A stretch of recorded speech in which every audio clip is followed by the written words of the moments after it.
The meaning of Islam.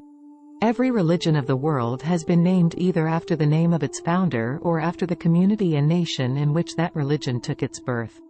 For instance, Christianity takes its appellation from the name of its prophet, Jesus Christ, Zoroastrians from its founder Zoroaster, and Judaism, the religion of the Jews, from the name of the tribe Judah, of the country of Judea, wherein it took its birth. Similar is the case with other religions. But not so with Islam. This religion enjoys the unique distinction of having no such association with any particular person or people. The word Islam does not confer any such relationship, for it does not belong to any particular person, people, or country. It is neither the product of any human mind nor is it confined to any particular community. It is a universal religion, and its objective is to create and cultivate in man the quality and attitude of Islam.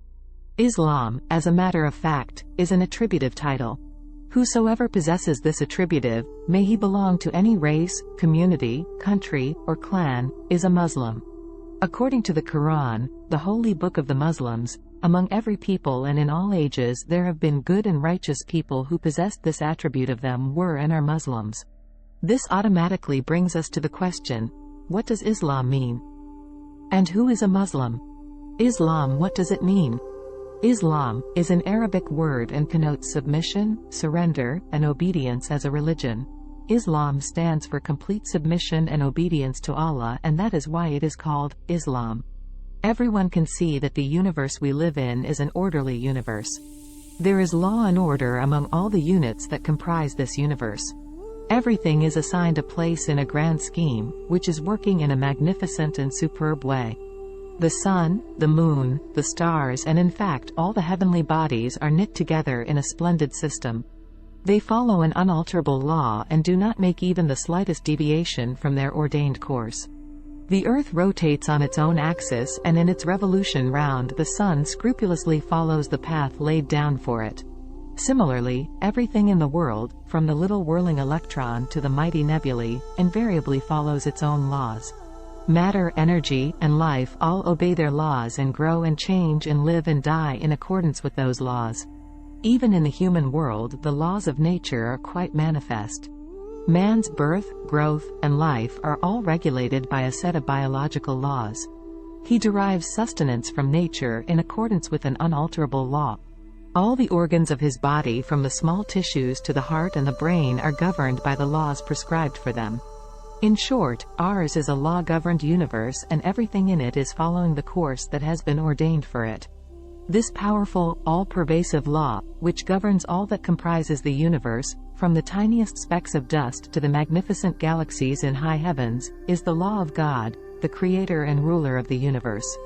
As the entire creation obeys the law of God, the whole universe, therefore, literally follows the religion of Islam, for Islam signifies nothing but obedience and submission to Allah, the Lord of the universe. The sun, the moon, the earth, and all other heavenly bodies are thus Muslim.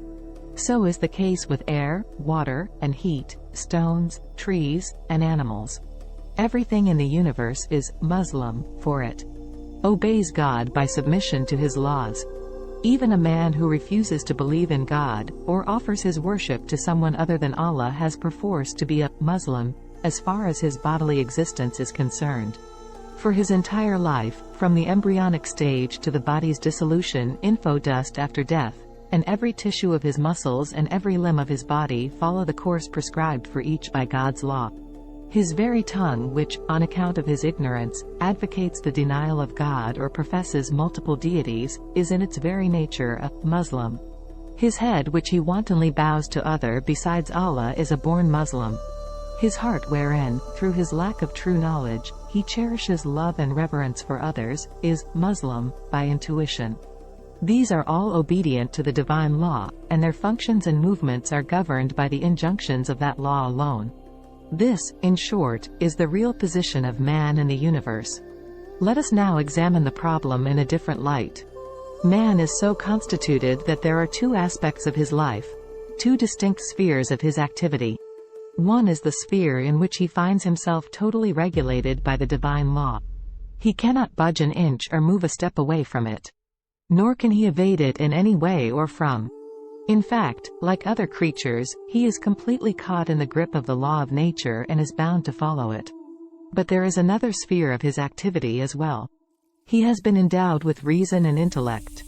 He has the power to think and form judgments, to choose and reject, and to adopt and spurn. He is free to adopt whatever course of life chooses. He can embrace any faith, adopt any way of life and formulate his living according to whatever ideologies he likes. He may prepare his own code of conduct or accept one formulated by others. He has been bestowed with free will and can chalk out his own course of behavior.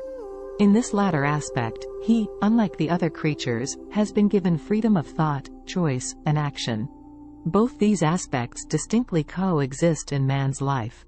In the first, he, like all other creatures, is a born Muslim, invariably obeys the injunctions of God, and is bound to remain so.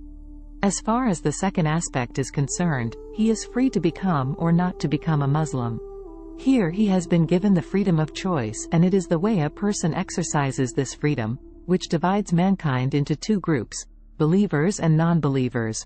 An individual who chooses to acknowledge his Creator, accepts him as his real master, honestly and scrupulously submits to his laws and injunctions and follows the code he has revealed unto man for his individual and social life, thereby becomes a perfect Muslim. He has, so to say, achieved completeness in his Islam by consciously deciding to obey God in the domain in which he was endowed with freedom and choice. Now his entire life has become one of submission to God and there is no conflict in his personality.